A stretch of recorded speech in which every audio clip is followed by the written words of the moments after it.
ओम शांति। आज 4 अगस्त 2021 के बाबा के मधुर महावाक्य सुनेंगे। और आज की मुरली में बाबा ने हम बच्चों को विशेष युक्तियां बताई है अपनी अवस्था को बहुत सुंदर श्रेष्ठ बनाने के लिए। बाबा ने विशेष युक्ति यही बताई है कि जब योग पर हमारा अटेंशन कम हो जाता है तो माया की प्रवेशता होती है, उसमें भी विशेष देह अभिमान आता है, जिस कारण अनेक भूलें होती है। फिर क्रोध भी आ जाता है। इसीलिए अपनी अवस्था दिन दिन नीचे गिरती जाती है। तो बाबा आज कहे कि बच्चे, तुम्हारी अवस्था को श्रेष्ठ बनाने के लिए तुम्हें मुख में मुलहरा डाल देना है, क्रोध नहीं करना है। दूसरी बात बाबा ने कहा, देह सहित सब कुछ भूल स्वयं को आत्मनिश्चय करना है और यही महसूस करना है, मैं परमात्मा का बच्चा हूं। और तीसरी बात जो विशेष बाबा ने कही कि बच्चे, हमेशा जो बाबा से प्राप्तियां हुई है उनको स्मृति में रखो, क्योंकि यही समय है कि वृक्षपति बाप की आकर हम सब बच्चों पर बृहस्पति की दशा बैठती है।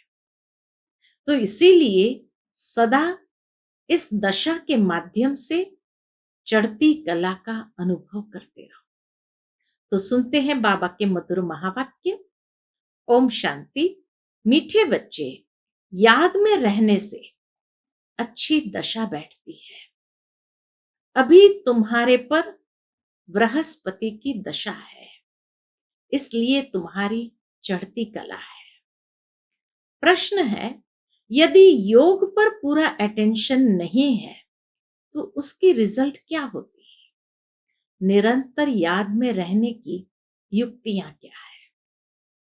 उत्तर है, अगर योग पर पूरा अटेंशन नहीं है तो चलते चलते माया की प्रवेशता हो जाती है, गिर पड़ते हैं। दूसरा, देह अभिमानी बन अनेक भूले करते रहते हैं। माया उल्टा कर्म कराती रहती है, पतित बना देती है। निरंतर याद में रहने के लिए मुख में मुलहरा डाल दो, साइलेंस की शक्ति को अपनाओ, क्रोध नहीं करो, देह सहित सब कुछ भूल मैं आत्मा परमात्मा का बच्चा हूं, यह अभ्यास करो। योग बल से क्या क्या प्राप्तियां होती है उन्हें स्मृति में रखो। आज का मुरली का गीत है ओम नमः शिवाय, जिसमें शिव बाबा की महिमा आगे आती है। बाबा कहे, ओम शांति। मीठे मीठे रूहानी बच्चों ने अपने रूहानी बाप शिव बाबा की महिमा सुनी। जब पाप बढ़ते हैं, अर्थात मनुष्य पाप आत्माएं बन जाते हैं, तब ही पतित पावन बाप आते हैं, आकर के पतितों को पावन बनाते हैं।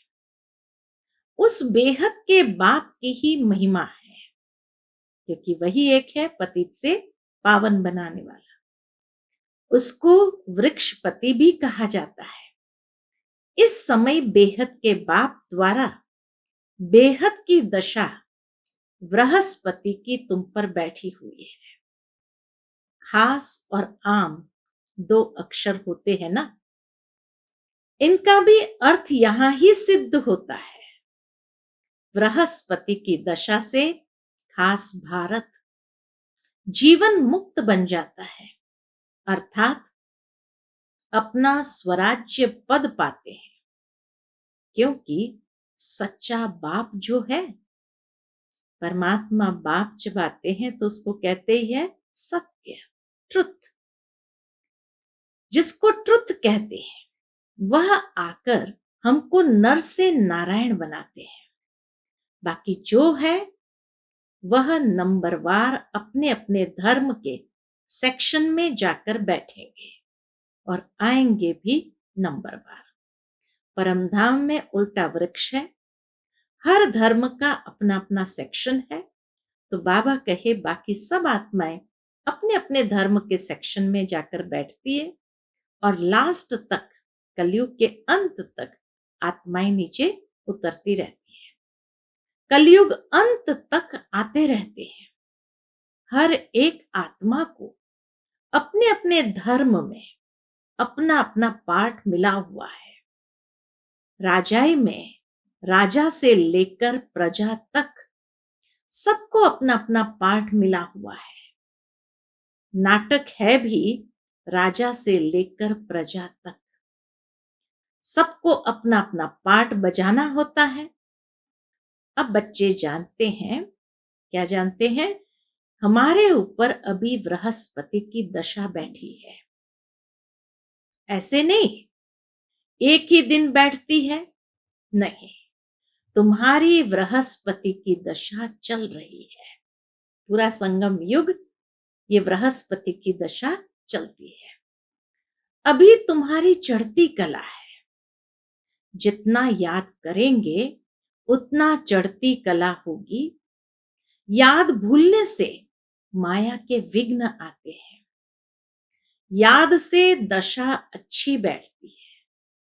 जितना जितना परमात्मा को याद करेंगे उतनी हमारे ऊपर बृहस्पति की दशा बहुत अच्छी बैठती है। अच्छी रीति याद नहीं करेंगे तो क्या होगा? तो जरूर गिरेंगे ही, फिर उनसे कुछ न कुछ भूले होगी। बाबा ने समझाया है ड्रामा अनुसार सब धर्म वाले जो भी है एक दो के पिछाड़ी पाठ बजाने के लिए आते हैं। बच्चे जानते हैं स्वर्ग की दशा अर्थात जीवन मुक्ति की दशा अब हमारे ऊपर बैठी है। यह ड्रामा का चक्र कैसे फिरता है इसको भी डिटेल में समझना है। यह सृष्टि ड्रामा का चक्र खास भारत पर बना हुआ है। क्यों बाबा ने ये बात कही? क्योंकि सतयुग से लेकर कलयुग तक का पाठ भारत में चलता है। बाकी सभी खंडों में द्वापर के बाद पाठ शुरू होता है। इसलिए बाबा कहे ये सृष्टि ड्रामा का चक्र खास भारत पर बना हुआ है। बाप भी भारत में ही आते हैं। गाया हुआ है आश्चर्यवत सुनंती कथंती भागंती। चलते चलते माया की प्रवेशता होने कारण गिर जाते हैं, पूरा अटेंशन नहीं देते हैं योग पर। फिर बाप आकर संजीवनी बूटी देते हैं अर्थात सुरजित करने वाली बूटी देते हैं। बाबा के बृहस्पति की दशा खास भारत पर है। तो कई आश्चर्यवत सुनंती कथंती फिर भागंती हो जाते हैं अर्थात माया की प्रवेशता हो गई तो गिर जाते हैं। तो बाबा आकर के फिर उनको संजीवनी बूटी सुंघाते हैं अर्थात सुरजित करने वाली बूटी देते हैं। हनुमान भी तुम हो, कहते हैं ना, हनुमान संजीवनी बूटी का पहाड़ लेकर के आया। तो बाबा कहे वो हनुमान और कोई नहीं, हनुमान भी तुम हो। बाप ने समझाया है इस समय रावण को भगाने के लिए यह बुट्टी सुंघा देता हूं। बाप तुमको सब सत्य बातें बताते हैं। सत्य है ही एक बाप जो आकर तुमको सत्यनारायण की कथा सुनाए, सतयुग की स्थापना करते हैं। इनको कहा ही जाता है ट्रुथ, सत्य बतलाने वाला। तुमको कहते हैं तुम शास्त्र को मानते हो? कई मनुष्य पूछते हैं तुम शास्त्र को मानते हो? बोलो हाँ, हम शास्त्रों को क्यों नहीं मानते हैं?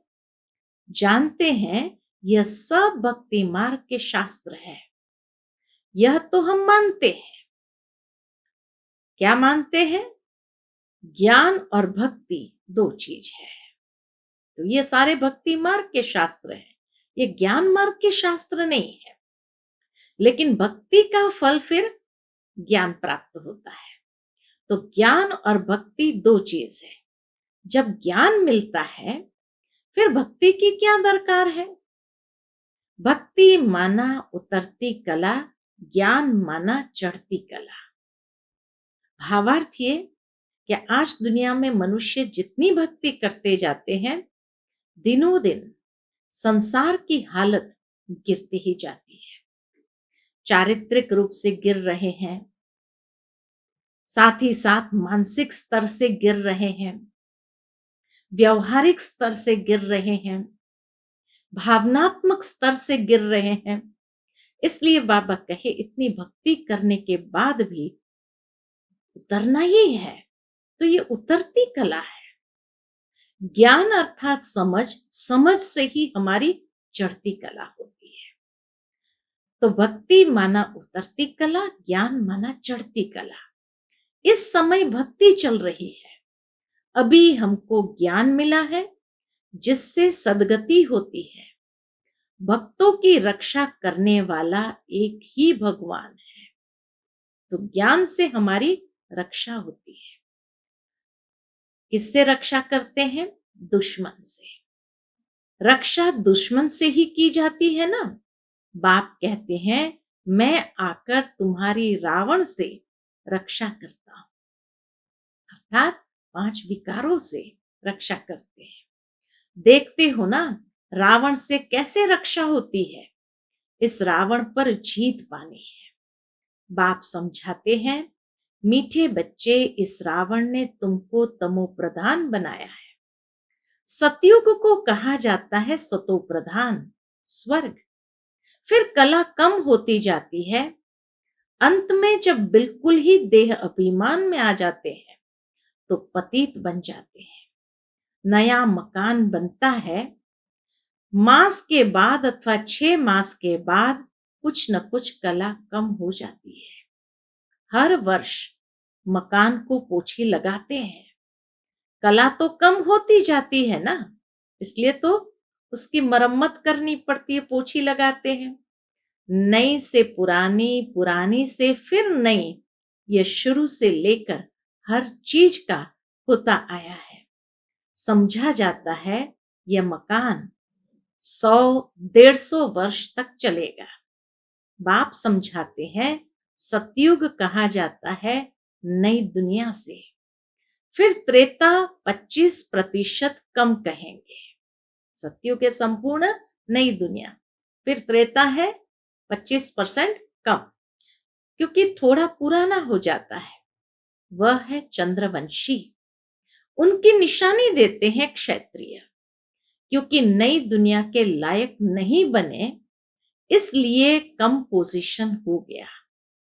सब चाहते हैं कृष्णपुरी में जाए, ऐसे थोड़ी कभी कहते रामपुरी जाए। सब कृष्णपुरी के लिए कहते हैं, गाते भी है ना, चलो वृंदावन भजो राधे गोविंद। भक्ति मार्ग का ये भजन है, चलो वृंदावन भजो राधे गोविंद। वृंदावन की बात है, अयोध्या के लिए नहीं कहेंगे। श्री कृष्ण के ऊपर सबका बहुत प्यार रहता है, कृष्ण को बहुत प्यार से याद करते हैं। कृष्ण को देखते हैं तो कहते हैं इन जैसा पति मिले, इन जैसा बच्चा मिले, इन जैसा भाई मिले।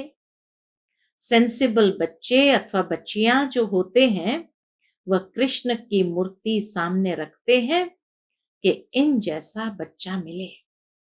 कृष्ण के प्यार में बहुत रहते हैं ना। कई लोग कृष्ण के इतने प्यार में खो जाते जो कहते हैं कृष्ण जैसा बच्चा मिले। सब चाहते हैं कृष्णपुरी। अभी तो है कंसपुरी, रावण की पुरी। कृष्णपुरी का बहुत महत्व है, कृष्ण को सब याद करते हैं। तब बाप कहते हैं तुम इतना समय याद करते आए हो, अब कृष्णपुरी में जाने का पुरुषार्थ करो। इनके घराने में तो जाओ, कृष्ण के घराने में तो जाओ। सूर्यवंशी 8 घराने हैं, तो इतना पुरुषार्थ करो जो राजाई में आकर राजकुमार से झूलो। ये समझ की बात है ना। बाप कहते हैं बच्चे, जितना हो सके मन मना भव रहो।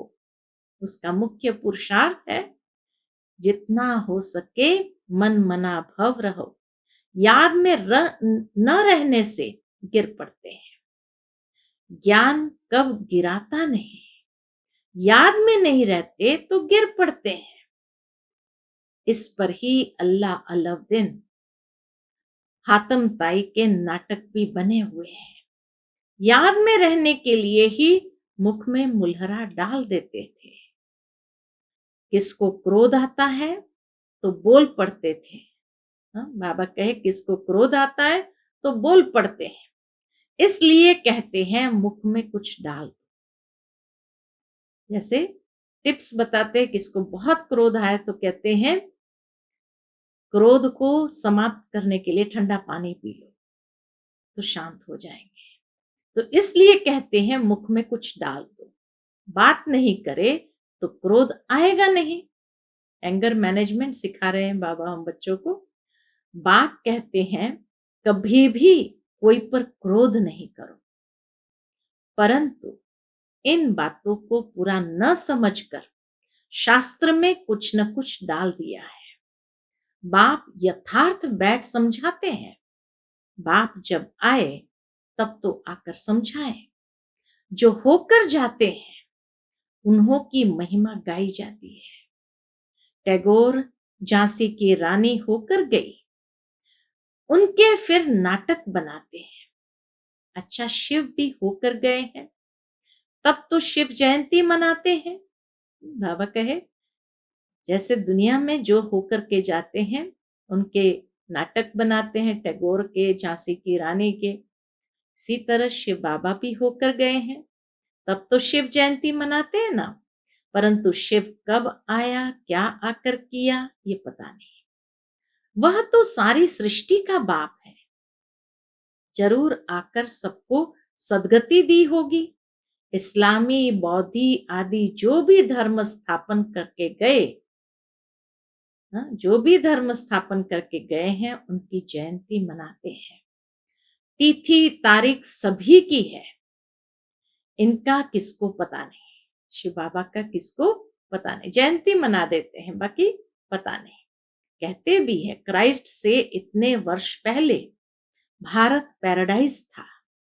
स्वास्तिका जब बनाते हैं तो उसमें पूरे 4 भाग करते हैं। 4 युग है, आयु कम जास्ती हो न सके। जगन्नाथपुरी में चावल का हांडा बनाते हैं, पूरे 4 भाग हो जाते हैं। बाप कहते हैं ये भक्ति मार्ग में अगड़म बगड़म कर दिया है। अब बाप कहते हैं देह सहित ये सब भूल जाओ। मैं आत्मा हूं, परम पिता परमात्मा का बच्चा हूं, यह अभ्यास रखो। बाबा स्वर्ग का रचयिता है तो जरूर हमको स्वर्ग में भेजा होगा, नरक में तो नहीं भेजेंगे। बाप किसको भी नरक में नहीं भेजते हैं। पहले पहले सब सुख भोगते हैं, पहले सुख पीछे दुख। बाप तो सबका दुख हरता सुख करता है ना। आत्मा पहले सुख फिर दुख देखती है। विवेक भी कहता है हम पहले सतो प्रधान फिर सतो रजो तमो में आते हैं। मनुष्य भी समझते हैं, विलायत वाले सेंसिबल है। वहां तो बॉम्ब्स ऐसे बनाते हैं जो फट से खलास हो जाएंगे। जैसे आजकल मुर्दे को बिजली पर फट से खत्म कर देते हैं। स्मशानों में अभी हर जगह बिजली आ गई, तो इसीलिए बाबा कहे बिजली पर रखे फट से खत्म कर देते हैं। ऐसे बॉम्ब्स फेंकने से आग लग जाती है तो मनुष्य भी झट खत्म हो जाएंगे। भंबोर को आग लगनी है। तूफान ऐसे आते जो गांव के गांव खत्म हो जाते हैं। फिर उस समय ऐसा कोई प्रबंध नहीं रहता जो बचाव कर सके। विनाश तो होना है ना। बाबा कहे विनाश तो होना ही है, पुरानी दुनिया खत्म होनी है। गीता में भी वर्णन है। बाप ने समझाया, यूरोपवासी बॉम्ब्स ऐसे छोड़ेंगे जो पता भी नहीं पड़ेगा। तुम बच्चे जानते हो, कल्प पहले भी विनाश हुआ था, अब भी होने वाला है। तुम भी कल्प पहले मुआफिक पढ़ रहे हो। धीरे धीरे झाड़ वृद्धि को पाता रहेगा। वृद्धि होते होते फिर स्थापना हो जाएगी। बाबा कहे, वृद्धि होते होते फिर स्थापना हो जाती है। माया के तूफान बहुत अच्छे अच्छे फूलों को भी गिरा देते हैं। योग में पूरा नहीं रहते हैं तो फिर माया विघ्न डालती है। बाप का बच्चा बन पवित्रता की प्रतिज्ञा कर, फिर अगर विकार में गिरते हैं तो नाम बदनाम कर देंगे। फिर धक्का बहुत जोर से आ जाता है। बाप कहते हैं, ये काम की चोट कभी नहीं खाना। बच्चे जानते हैं, यहाँ रक्त की नदियां बहनी है। सतयुग में दूध की नदियां बहती है। वह है नई दुनिया, यह है पुरानी दुनिया। कलयुग में देखो क्या है, नई दुनिया के वैभव तो देखो। बाबा कहे, नई दुनिया के वैभव तो देखो, यहाँ तो कुछ भी है नहीं। यहाँ तो नई दुनिया के वैभव के आगे यहाँ तो कुछ भी है नहीं। बच्चियां साक्षात्कार में जाकर देख कर आती है। सूक्ष्म वतन में सुबी रस पिया, यह किया, ये सब साक्षात्कार होते हैं। बतलाते हैं, हम मूल वतन में जाते हैं, बाबा वैकुंठ में भेज देते हैं। यह सब साक्षात्कार आदि की ड्रामा में नूंद है। इनसे कुछ मिलता नहीं है। बहुत बच्चियां सूक्ष्म वतन में जाती थी, शुभी रस आदि पीती थी, आज है नहीं। इसीलिए बाबा कहे, वास्तव में ये नई दुनिया का स्पष्टीकरण क्या है, एक क्लियर पिक्चर के लिए बाबा ने साक्षात्कार कराया। बाकी उससे प्राप्ति कुछ नहीं है। अच्छे अच्छे फर्स्ट क्लास बच्चे गुम हो गए। बहुत ध्यान दीदार में जाने वालों ने जाकर शादी की। वंडर लगता है माया कैसी है। बाबा को भी वंडर लगता है माया कैसी है, तकदीर कैसे उल्टी पलट जाती है।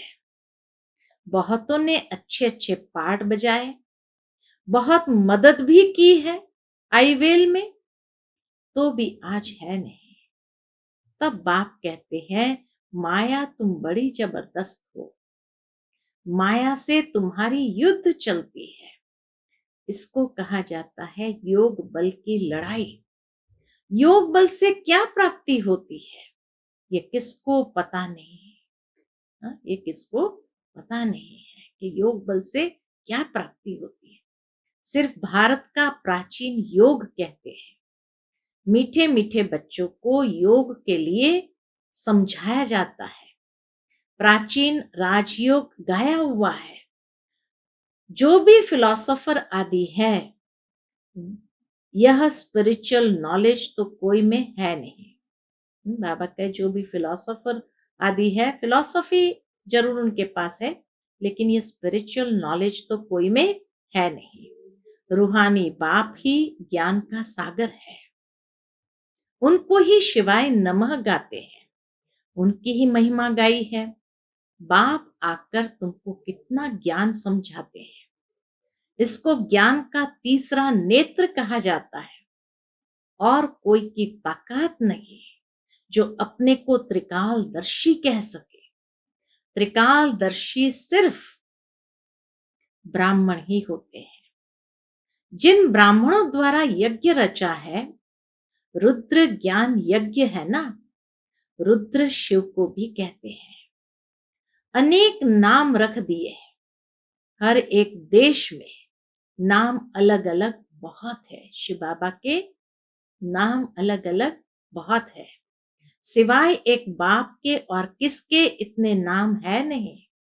बबुलनाथ भी उनको कहते हैं। बबुल उनको कहा जाता जिसमें कांटे होते हैं। बाबा कांटों को फूल बनाने वाला है, इसलिए बाबा कांटों को फूल बनाने वाला है, इसलिए उनका नाम बबुलनाथ रखा है। बॉम्बे में वहां बहुत मेला लगता है, अर्थ कुछ नहीं समझते। बाप बैठ समझाते हैं। उनका राइट नाम है शिव। व्यापारी लोग भी बिंदी को शिव कह देते हैं। एक दो गिनती जब करते हैं, 10 पर आएंगे तो कहेंगे शिव। बाप भी कहते हैं मैं बिंदी हूं स्टार, मैं बिंदी हूं स्टार। बहुत लोग ऐसे डबल तिलक भी देते हैं। माता और पिता, ज्ञान सूर्य, ज्ञान चंद्रमा की निशानी है, इसलिए डबल बिंदी का तिलक लगाते। वह अर्थ नहीं जानते। तो बाबा योग पर समझा रहे थे। योग कितना मशहूर है। अभी तुम बच्चे योग अक्षर छोड़ दो, याद करो। बाप कहते हैं योग अक्षर से समझेंगे नहीं, याद से समझेंगे। बाबा को बहुत याद करना है। उनको साजन भी कहा जाता है। पटरानी बनाते हैं ना, विश्व की राजधानी का वर्षा बाप देते हैं। सतयुग में एक बाप होता है, भक्ति में 2 बाप, और ज्ञान मार्ग में अभी तुम्हें 3 बाप है। कितना वंडर है। तुम अर्थ सहित जानते हो, सतयुग में है ही सब सुखी, इसलिए पारलौकिक बाप को जानते ही नहीं। अभी तुम तीनों बाप को जानते हो। कितनी सहज समझने की बातें हैं। अच्छा, मीठे मीठे सिकिलते बच्चों प्रति माता पिता बाप दादा का याद प्यार और गुड मॉर्निंग। रूहानी बाप की रूहानी बच्चों को नमस्ते। हम सब रूहानी बच्चों की रूहानी माता पिता बाप दादा को याद प्यार, गुड मॉर्निंग और नमस्ते। नमस्ते। शुक्रिया बाबा, शुक्रिया। आज की मुरली से धारणा के लिए मुख्य सार है। पहली पॉइंट, याद में रहने के लिए मुख से कुछ भी बोलो नहीं। मुख में मुलहरा डाल दो तो क्रोध खत्म हो जाएगा। कोई पर भी क्रोध नहीं करना है। दूसरी पॉइंट, इस दुखधाम को अब आग लगनी है, इसलिए इसे भूल नई दुनिया को याद करना है। बाप से जो पवित्र रहने की प्रतिज्ञा की है, उसमें पक्का रहना है। आज का बाबा का मधुर वरदान है, पवित्रता के आधार पर सुख शांति का अनुभव करने वाले नंबर 1 अधिकारी भव। पवित्रता के आधार पर सुख शांति का अनुभव करने वाले नंबर 1 अधिकारी भव। जो बच्चे पवित्रता की प्रतिज्ञा को सदा स्मृति में रखते हैं, उन्हें सुख शांति की अनुभूति स्वतः होती है। पवित्रता का अधिकार लेने में नंबर 1 रहना, अर्थात सर्व प्राप्तियों में नंबर 1 बनना। इसलिए पवित्रता के फाउंडेशन को कभी कमजोर नहीं करना, तभी लास्ट सो फास्ट जाएंगे। इसी धर्म में सदा स्थित रहना, अर्थात पवित्रता के धर्म में सदा स्थित रहना। कुछ भी हो जाए, चाहे व्यक्ति, चाहे प्रकृति, चाहे परिस्थिति कितना भी हिलाए, लेकिन धरत पड़िए, धर्म न छोड़िए। आज का बाबा का मधुर स्लोगन है, व्यर्थ से इनोसेंट बनो तो सच्चे सच्चे सेंट बन जाएंगे। व्यर्थ से इनोसेंट बनो तो सच्चे सच्चे सेंट बन जाएंगे। अच्छा, ओम शांति।